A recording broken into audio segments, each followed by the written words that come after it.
சத்தம் போடக்கூடாது. உள்ள குட்டி பாப்பா தூங்கிட்டு இருக்குல்ல. அக்கா. ஏய் விஜய் வா வா வா. ஏய் குட்டி பையா.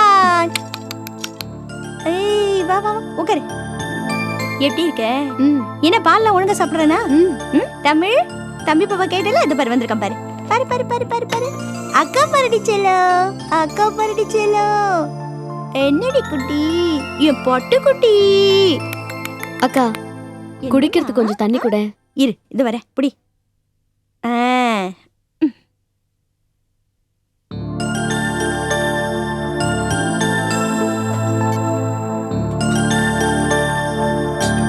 தமிழ்ச்செல்வி விளையாடிட்டு இருக்கியா?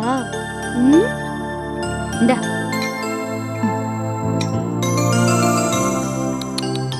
பாத்து பாத்து பாத்து குடி. புள்ள மேல ஊத்துற போற. அப்பா எங்கக்கா? அப்பா காய்கறி வாங்க போயிருக்காரு. 2 நாளா இவ தம்பி பாப்பாவை பார்க்கணும்னு அழுதுகிட்டே இருந்தா. இங்க பாரு தம்பி பாப்பா வந்திருக்கான். போய் பாரு. வா வா வா வா வா. பாரு பாரு பாரு பாரு தம்பி பாப்பாவை பாத்தியா? இப்பதான் டென்ஷனே இல்லாம மனசு லேசா இருக்கு. ஏன் என்னாச்சு? பின்னக்கா அவர் முன்ன மாதிரி இல்ல. ஒரு பிரச்சனைன்னு வந்தா 2 பக்கமும் பார்க்காம ஒரே பக்கமா பேசுறது. வழக்கமா கோபி விட்ட ஆளுங்க தான் இப்படி பேசுவாங்க. நானும் அப்படிதான் நினைச்சேன். ஆனா அவர் ரொம்ப மாறிட்டாரு. பார்த்தல அவங்க வீட்டு ஆளுங்க பேச்சை கேட்டு தலையாடிக்கிட்டு நீங்க இருந்து கூட்டிட்டு போனாரா இல்லையா? ஆமா விஜி, எனக்கு புரியல ஏன் அந்த மாதிரி செஞ்சாரு. அன்னைக்கு அவங்க வீட்டு ஆளுங்க பேச்சை கேட்டு நீங்க இருந்து கூட்டிட்டு போனது சப்ப கட்டான். நான் அன்னைக்கு சொன்னல விஜி வரமாட்டா இங்கதான் இருப்பா அப்படின்னு போய் சொல்லுங்க, அப்பதான் உங்களுக்கு செருப்பால் அடிச்ச மாதிரி இருக்கும்னு. அதுல அவர் கோவம் வந்துருச்சான். அவரு உன்னை கூட்டிட்டு போனதுல எனக்கும் கோவம்தான். ஆனா அதே சமயம் நீ பேசுனது தப்பு விஜி. கோபிக்கு முன்னாடி நீ அப்படி பேசிருக்க கூடாது. அந்த மாதிரி ஒரு பெரிய வார்த்தை சொன்னா யாருக்குதான் கோவம் வராது? நானே சில நேரங்கள்ல இந்த மாதிரி ஏதோ ஒரு வேகத்துல பேசிட்டு அப்புறம் ஏன்டா அப்படி பேசணும்னு வருத்தப்பட்டிருக்கேன். அந்த மாதிரி உனக்கே கூட வேற ஒரு சந்தர்ப்பத்துல நீ பேசுனது தப்புன்னு தெரிய வரும். கோபிக்கு நேரம் நீ சட்டம் பேசுனது அவர் கோவப்பட்டிருக்காரு. இது எப்படியோ நான் எவ்வளவு சந்தோஷமா இருந்தேன் தெரியுமா? அது மொத்தமும் காணாம போன மாதிரி ஆயிடுச்சுக்கா. அடி பைத்தியம், நான் எவ்வளவு சந்தோஷமா இருக்கேன்னு தெரியுமான்னு ஒரு பொண்ணு சொல்றது, அதுவும் நம்ம வீட்டுல சொல்றது எவ்வளவு பெரிய விஷயம். அது எப்படி காணாம போகும்? எல்லாம் நம்ம கையில தாண்டி இருக்கு. மத்தவங்களை விடு, நீ கோபி அனுசரிச்சு போக வேண்டியதுதானே. அக்கா எனக்கும் அவருக்கும் பிரச்சனை இருந்தா பரவாயில்ல. அவங்க வீட்டு ஆளுங்களை பத்தி எடுக்கிறதுனால தானே வீணா பிரச்சனை வருது. பேசாதீங்கன்னா விட வேண்டியதுதானே. அது எப்படி விஜய் அவரோட சுபாவத்தை விட முடியும்? எதையுமே அனுசரிச்சு ஒத்துப்போ. எல்லாரும் சந்தோஷமா ஒத்துமையா இருக்கணும்னு அவர் நினைச்சதுனால தானே கோபிய நானும் சரோ மாமியாரும் சேர்ந்து சில நேரங்களை பாதிக்கிற மாதிரி பேசினா கூட அவர் பொறுமையா போனாரு. அது உனக்கு எவ்வளவு பெருமையா இருந்துச்சு. அடடா, நம்ம வீட்டுக்காரர் எது எப்படி இருந்தாலும் நம்ம பக்கம் ஆளுங்களோட ஒத்துமையா இருக்காருன்னு. அதே மாதிரி தானே தான் வீட்டு ஆளுங்களோட நீ ஒத்துமையா இருக்கணும் அவர் ஆசைப்படுவாரு. நீயே சொல்லு, இது நியாயமான எதிர்பார்ப்பு தானே? சரி, இப்ப நீ கோச்சிட்டு வந்தது கோபிக்கு தெரியுமா தெரியாதா? தெரியாதுக்கா. அவர் கோவமா போயிட்டாரு. எனக்கும் அங்க இருக்க பிடிக்காம இங்க வந்துட்டேன். உனக்கு ஒரு விஷயம் தெரியுமா? இவ்வளவு 2 நாளா தம்பி பாப்பாவை பார்க்கணும் சொன்னா. சரிப்பா, நீங்க விஜய் இங்க கூட்டு வாங்க. அப்பா அட இது எப்ப வந்துச்சு? டேய் எப்படி இருக்கற? நல்லா இருக்கேன்ப்பா. கோபி மாப்பிள்ள சொன்னாங்கிறதுக்காக உடனே அனுப்பிச்சிட்டேன ஒளிய பச்சை உடம்போட பச்சை குழந்தையோட எப்படி தவிக்கிறேன்னு நான் தவிச்சு போயிட்டேன். அம்மா எப்ப வந்தவ? கோபி தான் வந்து விட்டுட்டு போனாருப்பா. அப்படியா? அம்மா குழந்தை எப்படி ரொம்ப படுத்துதா? அப்படிலாம் எதுவும் இல்லப்பா. அம்மா நீ பாட்டுக்கு வந்துட்டியா? உங்க வீட்ல ஒண்ணும் சொல்லல? அப்பா அப்பா அப்பா என்ன பேர பிள்ளை வந்திருக்கான், அவனை கொஞ்சம் எடுத்து விட்டுட்டு மத்த கதையெல்லாம் பேசிட்டு ஆமாடா. ஆமா ஆமா உன் பெரியம்மா சொல்லதும் சரிதான். டடா ஜாப்பையா டேய். தாத்தா பகவான் ஜெனி ராஜா சிரிக்கிறியா நீ? என்னோட அருள் கூட வந்துறியா? அப்புறம்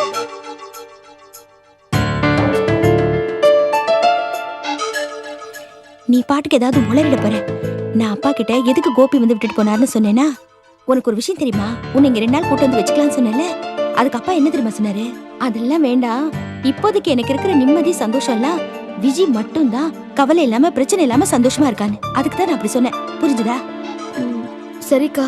நான் ஏதோ கோவத்துல வந்துட்டேனே தவிர எனக்கு ஒண்ணுமே புரியல. நான் கிளம்புறேக்கா. என்னடா இவ வந்ததான் வந்து இருந்துட்டு சாயந்தரமா போ. நீ இப்பவே உடனே கிளம்புனா ஏன் கோபி வந்து கூட்டு போலன்னு கேட்பாரு. புரிஞ்சுதா? நீ இங்கேயே இருந்து சாயந்தரமா போ. அப்பா வெளியில கிளம்பி வரல, அந்த சமயத்துல கிளம்பி போ. புரிஞ்சுதா? சரி, ஏதாவது சாப்பிட்டியா நீ? சாப்பிட்டேன்க்கா. சரி, நான் உனக்கு காப்பி போட்டு தரேன். நீ அப்பாட்ட போய் பேசிட்டு வா போ.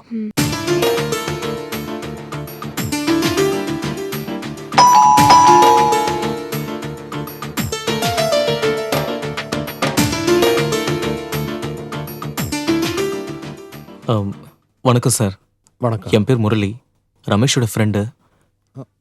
உங்களை நான் பார்த்துருக்கேன், ஆனால் அறிமுகம் இல்லை. வாப்பா உள்ள வா. ரமேஷோட ஃப்ரெண்டா? ஏன்பா ரமேஷை பத்தி ஏதாவது தெரிஞ்சுதா? அதை பற்றி சொல்ல தான் நான் உங்ககிட்ட வந்தேன் சார். ரமேஷ் ரமேஷ் கொஞ்ச நாளாக மேன்ஷனில் என் கூட தான் தங்கியிருக்கான். உன் கூட தங்கியிருக்கானா? ஆமாம் சார். எனக்கு இப்பவே போய் கையோட கூட்டிட்டு வந்துடலாம் வாங்க. கொஞ்சம் பேசாம இரு. ஏன்பா அவனை காணோம்னா நாங்க இங்க தவிச்சுக்கிட்டு இருக்கோம். உன் ஃப்ரெண்டுன்னு சொல்றியே, ஒரு வார்த்தை இங்க வந்து சொல்லியிருக்கலாம் இல்லையா? இல்லை சார், நான் கூட உடனே சொல்லாம தான் இருந்தேன். அவன் தான் அதுக்கு அனுமதிக்கல. ஒருவேளை உங்ககிட்ட வந்து சொல்லியிருந்தா உடனே அவன் வேற இடத்துக்கு போயிருப்பான். அதுவும் இல்லாமல் பணக்கார பையனாக இல்லாமல் ஒரு சாதாரண மேன்ஷன் வாசியாக வாழ்ந்து கஷ்டங்களை அனுபவிக்கணும்னு சொல்லுவான். அவனோட ஃபீலிங்ஸை புரிஞ்சுக்கிட்டு நான் தான் சும்மா இருந்துட்டேன். இப்போ கூட நான் தவிர்க்க முடியாத சூழ்நிலையில தான் உங்ககிட்ட சொல்ல வந்தேன். என்னப்பா சொல்ற? கொஞ்ச நாளா ரமேஷ் ரொம்ப விரக்தியா இருக்கான் சார்.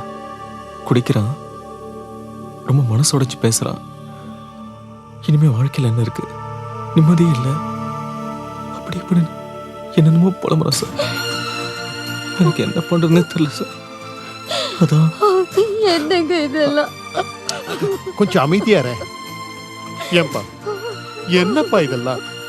நீ நீ சொல்றதெல்லாம் உண்மையா?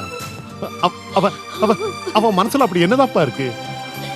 இல்லை சார், நேற்று கூட குடிச்சிட்டு வந்து மேன்ஷன் வாட்ச்மேனோட பெரிய கலாட்டா பண்ணிட்டான். ரொம்ப மோசமா நடந்துக்கிட்டான் சார். என்ன சொல்ற? சார் இப்போ கூட என்கிட்ட 1 லட்ச ரூபாய் பணம் கேட்டான். என்கிட்ட எது சார் அவ்வளோ பணம்? அதான் இல்லைன்னு சொல்லிட்டேன். வெளியில எங்கேயோ கேட்டுருக்கிறதா சொன்னான். 1 லட்சமா? அவனுக்கு இங்க லட்ச லட்சமா குட்டி கிடக்குதுப்பா. இப்ப என்னடா அவன் எங்கேயோ உட்காந்துட்டு அவதிப்பட்டு இருக்கா. கடவுளே, இது கூட பெரிய விஷயம் இல்லை சார். அவன் அடிக்கடி ஒன்று சொல்றான்.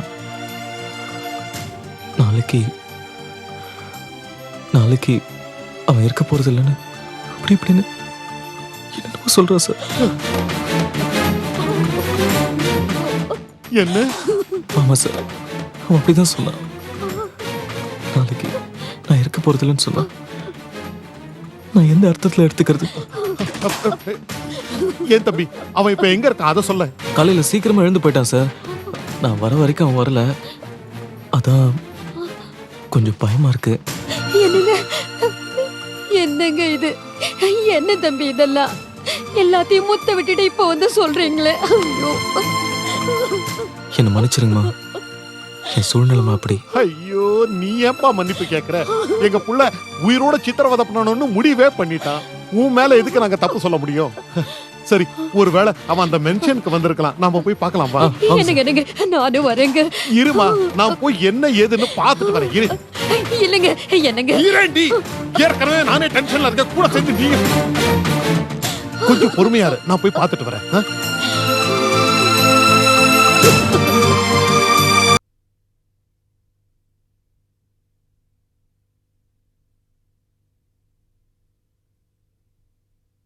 ரவி, ரவி, வாடா, இரு இரு இரு, கொஞ்சம் ஹெல்ப் பண்ணடா. மெதுவா மெதுவா மெதுவா. வா வா, பின்னாடி வா, பின்னாடி வா. அப்படிதான்.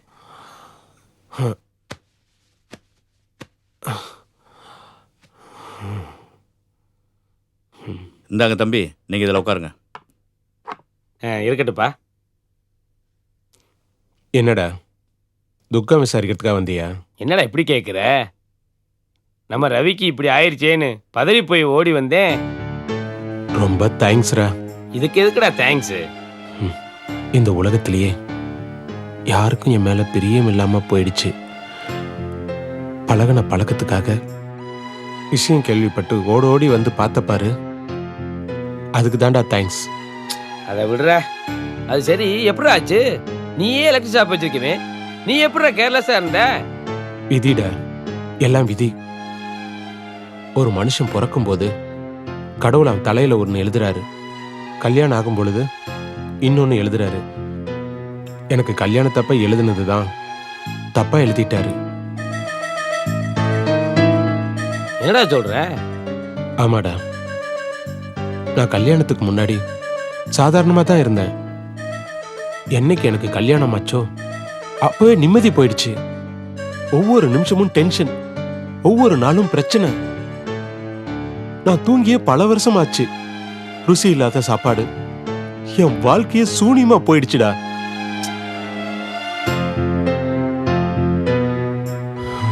புடிச்ச கரண்டு நம்மள ஒரே அடியா காலி பண்ணியிருந்தா கூட பரவாயில்ல. இப்படி ஊனமாயிடுச்சுன்னு நினைக்கும் போதுதான் வருத்தமா இருக்கு. என்னடா ரவி இப்படி பேசுற? நீ எவ்வளவு பொறுமையானவே, எவ்வளவு பிரச்சனை வந்தாலும் எவ்வளவு வேதனை வந்தாலும் சகிச்சு போறவன். உன்னைத்தாடா எங்க வீட்லயே உதாரணம் சொல்லி பேசுவேன். ரவி மாதிரி நமக்கெல்லாம் பொறுமை பத்தாதுன்னு. அப்படிப்பட்ட நீயா எப்படி பேசுற? ஏன் உன் வீட்டில் உன்னை சரியா புரிஞ்சுக்கலையா? இவ்வளவு அப்செட்டா பேசுற? ஏண்டா அதெல்லாம் ஞாபகப்படுத்திட்டு இருக்க? ஒரு மனுஷனுக்கு படிப்பு, தொழில், பொண்டாட்டி, புள்ளைங்க இதனாலும் நல்லபடியா அமையணும். எனக்கு படிப்பு சுமார் தான், தொழில் ஏதோ சாப்பாட்டுக்கு பிரச்சனை இல்லாம ஓடிட்டு இருக்கு. ஆனா என் பொண்டாட்டியும் பிள்ளைங்களும் தான் என்னை கைவிட்டுட்டாங்க. நான் உன்னை பிடிக்குன்னு சொன்னா அவ அதை பிடிக்காதுன்னு சொல்லுவா. நான் உன்னை பிடிக்காதுன்னு சொன்னா அவ அதை ரொம்ப பிடிக்குன்னு சொல்லுவா. நான் உன்னை செய்யக்கூடாதுன்னு நினைச்சா அதை அவ தேடி போய் செஞ்சு முடிப்பா. என்னடா எந்த ரியாக்ஷனையும் காணோம்? மண்ணு மாதிரி உட்காந்துட்டு இருக்க. சொல்றவன் என்ன கேன பையனா? அது இல்லடா, இது உன் பர்சனல் மேட்ரு. இதுல நான் எப்படிடா பேசுறது? நீ எங்கடா பேசுற? அதான் நான் தான் புலம்பிட்டு இருக்கேன்ல. உனக்கு என்ன வாயா வலிக்குது? ஒழுங்கா கேளு, குறுக்கு எதுவும் பேசாத. சொல்ற. என் பொண்டாட்டி எனக்கு எதிராக உல்டாவா நடக்கிறான்னு சொன்னல, அதுக்கு ஒரு உதாரணம் சொல்றேன் கேளு. எனக்கு ஆம்பளை பிள்ளை வேணும்னு ஆசை. தினம் தினம் ஆம்பளை பிள்ளை வேணும், ஆம்பளை பிள்ளை வேணும்னு சொல்லிட்டு இருப்பேன். ஆனா அவ பொம்பளை பிள்ளைய பெத்து கொடுத்தா. ரெட்ட பிள்ளையா? இதுல எப்படிடா திட்டம் போட முடியும்? முடியும்டா. அவன் தினமும் தான் மனசுல பொம்பளை பிள்ளை வேணும், பொம்பளை பிள்ளை வேணும்னு நினைச்சிட்டு இருந்திருப்பா. அந்த மாதிரிலாம் நினைச்சா அதுக்கு ஒரு எஃபெக்ட் இருக்கும்ல. ஓஹோ, அப்படியா? இதோ உட்காந்துருக்காரு எங்க அப்பா. இவரு, என் பொண்டாட்டி, என் பிள்ளைங்க எல்லாமே எனக்கு எதிரா இருக்காங்க. அந்த கரண்ட் மட்டும் எனக்கு சப்போர்ட் பண்ணுமா? அதான் தவறி தொட்டேன், தூக்கி போட்டுருச்சு. ஒரே அடியா நான் போய் சேர்ந்திருந்தா கூட பரவாயில்ல, இப்படி எல்லாரும் முன்னாடி அசிங்கப்பட வச்சிருச்சு. இதுல என்னடா அசிங்கம் இருக்குது? ஆக்சிடென்ட்ங்கிறது யாருக்குனாலும் நடக்கலாம்டா. இதுல இருந்து எப்படி மீண்டு வரணும்னு நினைக்கணுமே தவிர மத்தத பத்திலாம் நினைக்க கூடாதடா. குறிப்பா இத பத்தி அசிங்கம்னே நினைக்க கூடாதடா. பின்ன ஒவ்வொன்றுக்கும் பொண்டாட்டிக்கு எதிர்பார்க்கறது அசிங்கம் இல்லையா? மூணாவது மனுஷன் உங்ககிட்ட இதெல்லாம் சொல்ல வேண்டியதா இருக்கு. நீ இதை கேட்டு சும்மாவா இருப்ப? வெளியில 4 பேர்த்திட்ட சொல்லி கிண்டல் பண்ணுவ. அதுவும் அசிங்கம் தானே? சரிடா, எனக்கு டைம் ஆச்சு, நான் கிளம்புறேன். சரிடா, ரொம்ப தேங்க்ஸ்ரா. யாராவது வந்து 4 வார்த்தை ஆறுதல் சொல்லுவாங்களான்னு ஏங்கிட்டு இருந்தேன். அடிக்கடி வந்து போ. சரிடா, நான் வரேன்டா. அப்பா, ரவியை நல்லா கவனிச்சு பாத்துக்குங்க. சரி. அவனுக்கு எலக்ட்ரிக் ஷாக் அடிச்சதுல ஏதோ பெரிய லெவல்ல பாதிப்பு ஏற்பட்டிருக்குன்னு நினைக்கிறேன். அவன் பேச்சில இருந்து நல்லா தெரியுதுப்பா. நீ எல்லாம் ஒரு ஆளுன்னு என் மனசுல இருக்கிறதெல்லாம் சொன்ன பாரு. எலக்ட்ரிக் ஷாக் அடிச்சதுல இவன் லூஸ் ஆயிட்டேன்னு சொல்ல வரியா? சாரிடா. போடா. சரிப்பா, நான் வரேன். இருப்பா, நானும் கடைக்கு வருவேன்.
ஹலோ, லீலா இருக்காங்களா?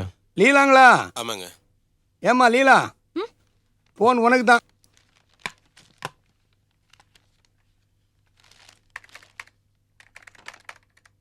ஹலோ ஹலோ ஹலோ, யாரு?